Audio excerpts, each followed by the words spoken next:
Chapter 15, The Yoga of the Supreme Spirit. About this chapter. This chapter is to clarify that the creation and the creator are the same substance. Krishna shares that the unknown cannot be reached without the help of the known. In life, we often see an object and work to learn what it is. One can only indicate the unknown through the known. Like an effect can be seen, but we may not understand the cause that was prior to the effect. We know that when we see a tree, it has come from a seed. This has been understood over time. When we see the world as changing, yet have learned that the cause is unchanging, this seems contradictory. A seed's property is seen in the tree. We can say that the tree-ness is not seen in the seed, so we can see that the property of change is only seen in the effect. Arjuna was told by Krishna in the 9th chapter that the qualities of difference or variety, which is changeable, is all in Krishna, but is not part of Krishna himself, who is changeless and eternal. The differences found in the variety seen in the world is only apparent. The cause does include the effect. Remember that the infinite includes the finite, but is not limited by the finiteness. Remember that most religion talks about God or the Creator as separate from the creation. In non-dual or Advaita Vedanta, this separation is removed. To notice the apparent difference is to notice this contradiction and still understand the oneness of both. Tat, which means that, includes but is not limited to a thing or person. It includes everything. Remember that Tat is limitless. Tvam, which is thou, is what is between one thing and another. This identifies the idea that comes between ourselves, the finite, and the higher consciousness, which is infinite. Remember that beyond these two terms is absence of contradiction. What we know is knowledge, what we don't know is ignorance, and both are within the realm of awareness. Neither knowledge nor ignorance are contradictory. In this chapter, we learn about these details from understanding the tree of life. In this chapter, Krishna is not prompted by any questions from Arjuna. He explains this tree as having its roots above and the branches extend below. He mentions that the person who understands this tree understands the sacred wisdom and is the wise person. The shoots of the branches are nourished by qualities of nature and the pleasures of the senses. The roots are bound to the actions of the human world. This is an imperishable and indestructible tree whose leaves are the ancient texts or Vedas. The tree of life is symbolic and not able to be seen with our eyes in this world. People cannot see where this tree begins or ends. Krishna tells Arjuna to cut down this tree with the weapon of detachment. The only way to do this is through surrender to the original Supreme Self from which all of creation has been created. This tree is always growing and changing, representing this world of matter. We remember that the effects can change, but not the original cause, which is unchanging and eternal. Krishna reminds Arjuna that each conscious being has a seed of his eternal self within him or her. The tree of life represents the highest reality, which are the roots, that extend upwards towards the roots in the sky, outwards towards expansion, and downwards into the world of shadows, which are the branches into the ground. We can remember that most people look upwards when connecting with God or the Lord or higher consciousness. The branches of the tree of life has secondary roots that are connected to human actions, which create karmic reactions that shape our future lifetimes in other parts of the same tree. The karmic roots are deep and bind us to further existence within the tree. This is to teach Arjuna that attachment to the tree will lead to moving from branch to branch. Krishna's advice is as it is throughout this book. Do not get attached to the tree or push it away. This will allow freedom from the bondage to the illusory form of the tree that appears as if it is unchanging, but is constantly growing through new shoots. The person who can free him or herself from this tree is the wise person who is free of pride, false attachments, and illusions. Such a person is ever devoted to the eternal spirit, is finished with attachments to material desires, and with the dualities of existence in this world. Krishna mentions that this is a place that is not lit by the sun or moon or fire, but is eternally brilliant and is his own home or abode. Relative to the darkness of this world, the eternal world is self-luminous. A person who has understood and acted upon this wisdom is welcomed into this spiritual world that is naturally and constantly lit and bright. As we know, in the earthly realm, we experience light and dark, even through the cycles of day and night, and our hearts are often lifted by the bright sun. Krishna lives in the spiritual realm, which is filled with bliss, laughter, and love. His essence is spread everywhere like brilliant light. In this chapter, Krishna is intending to teach Arjuna that souls entering the earthly realm have one body and enter another as they do. They carry the mind and senses with them, with their vasanas, like the wind carries the fragrance of a flower. Through the senses and the mind, the soul enjoys the pleasures of the world. Those who do not understand and do not develop self-understanding will not see the truth of how the soul enjoys this experience under the spell of Maya and will see nothing. Those who do understand will see through the eyes of knowledge and wisdom. The self, lower self, is gifted with forgetfulness as it begins a new life, as a person would find it less easy to remember past loves and sorrow. The lower self is gifted with forgetfulness as it begins a new life, as a person would find it less easy to remember past love and sorrows. The soul does remember the feeling of perfect bliss in its pure higher self and seeks this from the matter world, which is an imperfect and finite existence of duality. Occasionally, an awakening occurs which inspires our soul towards our own spiritual nature, or we hear from the sources of sacred wisdom, or we hear from realized souls in this world at a time that we are truly listening. In this chapter, Krishna reminds Arjuna that he is the creator of all, that he enters the womb of the earth and exists in all bodies and hearts. This consciousness is where we receive the ability to remember, to know, and also to forget. Krishna mentions that all sacred books lead to him, their knower and creator. And he explains that there are two kinds of beings in the world, the transient and the eternal. Created beings are transient, but when they merge with higher consciousness, they become eternal. Finally, he mentions that the eternal consciousness, or God, is beyond the transient and even the eternal. This is described in the Vedas as the Supreme Person. Krishna tells Arjuna that this is the most secret teaching, and understanding this, one is enlightened and all endeavors are made perfect. This is the space of pure non-duality as one without a second. The consciousness that creates, maintains, and dissolves all creation too.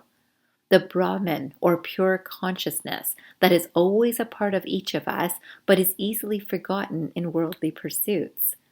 This chapter is reminding Arjuna that the higher self is always with him and is in fact the core of his own true essence. He does not have to search for a location in space or time to recognize the steady love that presents here as the steady friendship also shared between Arjuna and Krishna. The vision of this truth comes to those who understand this teaching and move through love, devotion, and service to the higher consciousness, and allows them to live in blissful satisfaction in this very life. Krishna assures Arjuna of this truth.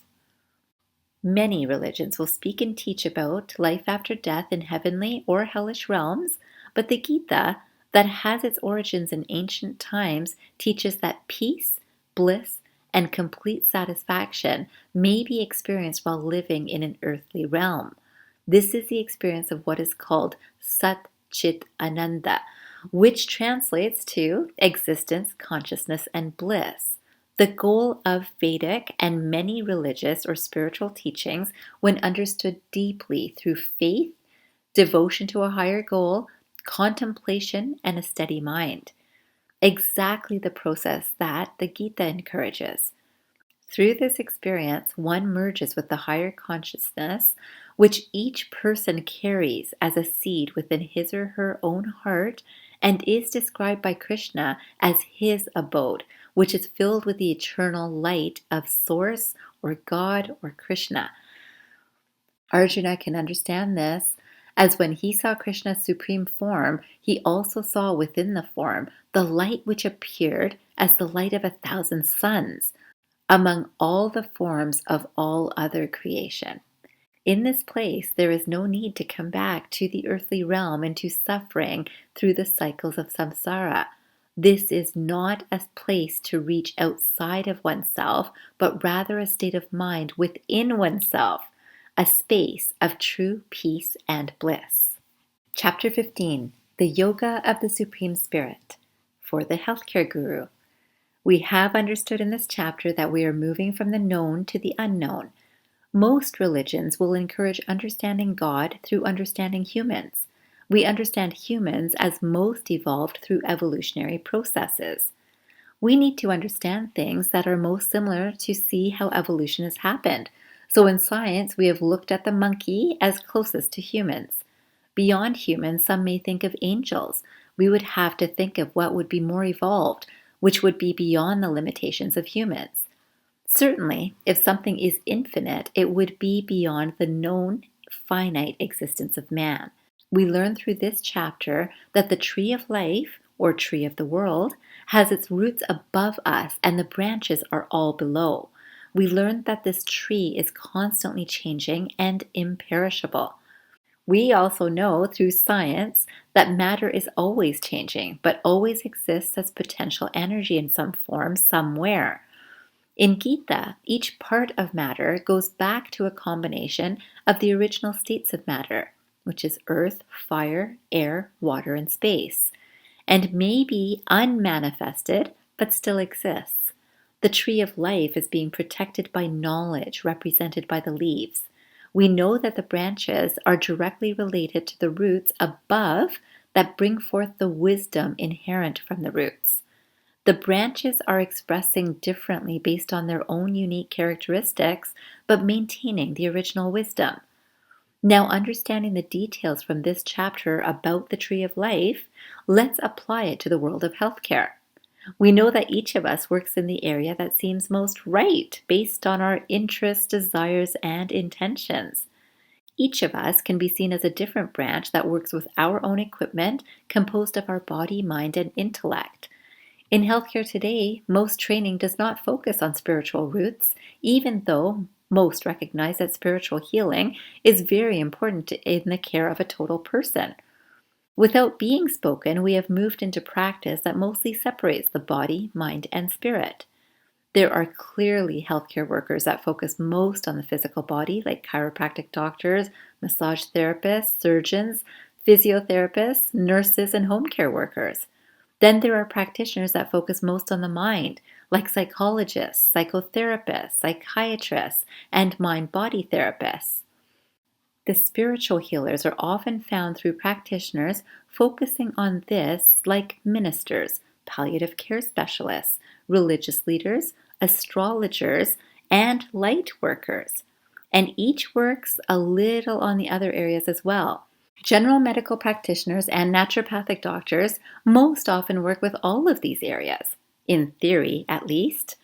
We can see that healthcare has moved all over the world into a mechanistic approach to the human body that compartmentalizes the different areas of the body and allows different specialists to work on their area of focus. Interesting to learn from this chapter is that we may consider that the roots for all the specialized branches are in a spiritual realm. Yet most healthcare providers do not focus on this awareness.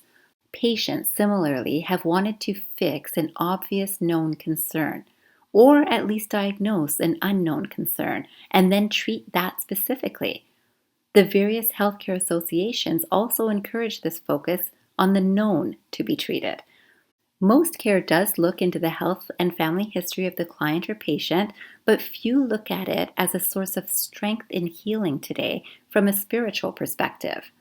Luckily, some generalized awareness is growing in areas like psychotherapy, which is noticing the connections between things like grief and joy. And most practitioners and patients can see, usually after the fact, that physical losses in one area actually help strengthen another, which is easy to see in situations like when a person is forced to use their left arm after a significant injury to the right. What allows healing in any mental or emotional or physical experience? This is truly something that many healthcare practitioners do not spend too much time thinking about. What we can see is that as care providers and practitioners help others, many ego-centered beliefs easily arise. The healthcare worker becomes more confident in their skills, and the clients become more confident in the care. Remember that in the last chapter, 20 virtues or values were suggested to get to a place of union with higher consciousness. Are healthcare workers able or willing to apply these values while doing their best work? Over time, we have now understood that each person will have both successful outcomes and disappointing results too. Do practitioners prepare patients for this truth? Are patients ready or willing to hear it? Are practitioners themselves prepared? Remember that the even-minded practitioner would handle both happiness and distress with the same level-headedness. This is not easy, especially when healthcare providers feel it is due to their own work that a person heals or does not. This is an ego-centered approach. Patients like to have this comfort too. Yet there is always another energy that helps any healing, which is also the same that eventually leads us to death. Remember that we have learned about the life cycle of every conscious being: birth, growth, aging, decay, and death. Many patients and their practitioners know that the work done together does or can improve the quality of life. Yet most also hope to improve or lengthen the quantity of life too. Life quantity and quality can improve with the efforts of both sides and the assistance of something unknown, unseen, and eternal. How much time do practitioners spend to understand the spiritual assistance that is working through them and through their patients too?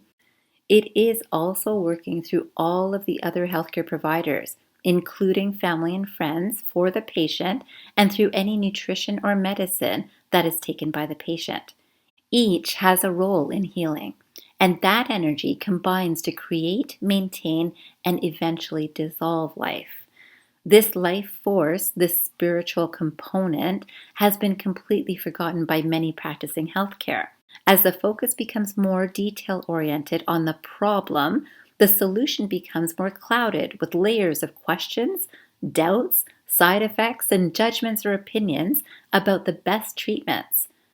Just like Krishna's training for Arjuna has been focused on reminding him that this is a leap of faith that cannot be seen but requires full surrender to any outcome of action based on the best of his newly gained knowledge and his already clear, unwavering trust in Krishna or higher consciousness, we can do the same.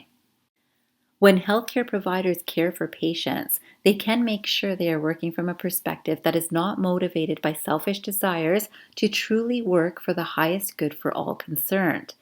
Many providers are reaching states of burnout because of increasing responsibilities and challenges, both personally and professionally. This means the care provided is not serving the highest good for many practitioners themselves. It takes a mindful attention to see if such care is in the highest good for all served too. And if practitioners can get into such a space, This truly removes the ego-centered approach to the service provided. Remember the benefits from the knowledge and application of understanding to experience from the last chapter, where we understood our own gunas. The intention of the Gita is to remind each person that we do not have to live in the way we have been conditioned to do so today. And remember, this was a suggestion centuries ago. This requires a moment-by-moment awareness of our own rajasic, tamasic, and sattvic natures, and recognizing that this world is an apparent reality, which seems very real and stable, but that everything in existence is constantly changing and impermanent. The soul may begin to realize this illusion that binds us to the repeating of past karmas and vasanas and creating new ones. To those that awaken into this understanding, this is like literally waking from a dream in the sleep state into a waking state. The absolute existence is ever present, stable, without a beginning and without end. For those that feel awakened through information that they have sought or that has found them through books or teachers are naturally drawn to the recommendations suggested in this book. This requires changing our thoughts, words, and actions and literally destroying the tree of life by the sword of detachment. The ability to do this comes through honest and determined practice of the teachings. Contemplation and meditation brings more understanding, and the direction from our own higher consciousness is achieved through a natural divine grace. Healthcare practitioners can do this. This is not a space or experience to reach after our own death. What is being destroyed by the sword of detachment is the notion of happiness projected by the mind on objects of desire. When there is no desire for a specific outcome and no attachment to that outcome, one becomes free in one's own practice. When the mind is steady and the work that we do is clear in our minds, this will bring out the best energy of higher consciousness through our work. This pulls one out of Maya and samsara. The only way to use this sword confidently is through conscious and regular practice, which leads to steady application of the principles. Such a practitioner will not be disturbing to the world, nor do their actions in this world disturb him or her. Do we pour our love and devotion into the service we provide to clients? That energy itself is linked with our higher consciousness. To work from such a space consciously throughout our days does take effort at first. We have learned from this chapter that we can lift ourselves towards an unknown strength that is working through us spiritually, and this only requires a conscious intention and effort to grow or expand from the space we are working from currently to new understanding and healing. We can also move downwards towards our desires and attachments and stay bound to human actions. This does not take any effort, but ties and binds us to enjoying and suffering the sensual pleasures of the average human life and continue to experience this duality. The choice is always our own. We can also know that karma is constantly created through our actions. Only in the human world are we bound by karma, if the mind chooses to be. Good actions can be done consciously to move upwards towards the root of creation or higher consciousness. Life gives the blessing and opportunity for this ability. If someone does the horizontal movement of the branches, as many do, there are some experiences that will align with their higher nature, and some experiences that will align with the lower nature. Those making no effort will easily move downward into the earthly pleasures of desire and will likely harm others too, consciously or unconsciously. Remember that samsara, the cyclical nature of life, can be seen as either a curse or a blessing. Each day that we wake up as a new birth can be experienced and enjoyed or feared and cursed. Each mind chooses how to look at it based on its own gunas. We are not destined to be victims to the gunas we carry from one day to another or from one life to another. To be the observer of them as they arise in ourselves or others is the way of the wise. Samsara is based on not knowing or ignorance of these truths. When knowledge is understood about this process, the ignorance is gone. Now we also know how to destroy the tree of life that furthers samsara from ignorance. Some may learn, know, and forget again. With practice, the knowledge sharpens our discernment in our daily life experiences. Detachment is not a punishment for a person, but it is actually a freedom that brings true bliss. In this chapter, Krishna tells Arjuna that this tree of life is filled with every person and their desires, karmas, and vasanas, and is ever growing. The only way to overcome the attachments we have is to look at our own attachments. Is it to power, money, greed, ownership, success? When a person attaches their happiness to anything, people, pets, homes, practices, pride, anger, jealousy, anxiety, sorrow, the person is bound to this tree. Since healthcare practitioners are often looked at as models to follow, thus the healthcare guru, we can model this style for our own peace and satisfaction. This energy alone is healthy for ourselves and the people we work with or live with. This is not a location to get to, but a state of being. This is reconnecting to that state of being that is always within us. Certainly, it is with us at all times, but we may notice it most after waking from a peaceful and deep sleep. Meditation can bring us to the same place, and those who are comfortable being there will consciously choose to be there more often, and many eventually throughout each day. There is actually a profound joy at being in such a space. Once a person has experienced a samadhi experience, he or she is not interested in living the normal existence filled with bondage. This is the state of the Supreme Being or consciousness or Brahman. This is the root of all, and healthcare practitioners who are often interested in working with the root of concerns for their clients can now use the same idea to be the best they can be. Remember that this was or is the original source energy, and it is back into source that all life returns.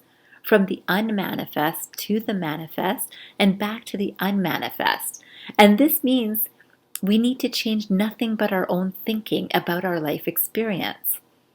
Something to pay particular attention to is the type of person that can get to this space. Those that are not deluded. This is the space for open minds that are not disturbed by their gunas, those that are able to just observe the gunas while they are present. How does one understand delusion? This can include thinking of one thing to be something else, or through confusion about what is the priority in one's life. Such confusion will leak into other delusions too. When clarity is lost to confusion, in most situations, this prevents or delays all decision making, and this can be called delusion. A person who has realized something is not important but continues to be attached to it, he or she is living in delusion. This is linked with ego attachments that are not right, especially once someone has already noticed this attachment. So a person who can conquer attachment by letting go of the ego and pride associated with it in his or her own mind, such a person can get into this clear space of easy discernment of right action. When the mind lets go of its attachments to temporary joys, such a person is established firmly in the knowledge that has been gained about the higher self. Such a person has overcome the attachment to desires. A person who recognizes what he or she cannot change and what he or she can change and works accordingly overcomes delusion. Often, this can happen when we bring our concerns too close to ourselves. It is best to look from the perspective of a distant observer. Remember that the people we associate with will also influence our actions, so these should be chosen mindfully. Allowing the sense organs to be stimulated by various attachments will also lead to actions that lead to not useful attachments that confuse the mind for desires stemming from selfishness. There is also the mere mental association that a particular object or person or experience that may be possessed or owned will bring happiness. Understanding that all is changing does not lead to such false or temporary attachments. Remember that opposing experiences are always happening in the world. Some people will heal through work with us, some will not. Some feel better from even just seeing us. Some will be displeased even with our best efforts. Once again, the reminder here is to stay even-minded in all experience, and this allows the overcoming of delusions. Can we imagine working through the experience of bliss because we know our true role as a vessel for healing that comes through our equipment? This takes some humility, which we might remember was the first value or virtue suggested by Krishna.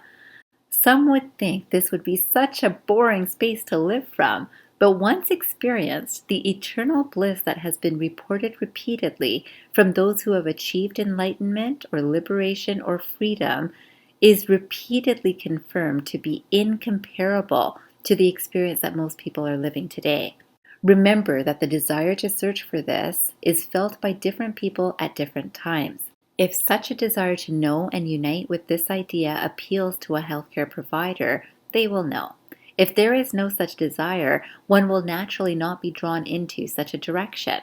Those that may be interested but are seeking the goal of enlightenment may also not experience the results, as to truly experience such a place is a grace of higher consciousness that happens at exactly the right time. The best that any healthcare provider might learn from this chapter is that the steps are clear and that mindful effort is required. The true goal is the journey every step of the way. The next chapter will elaborate on this experience further.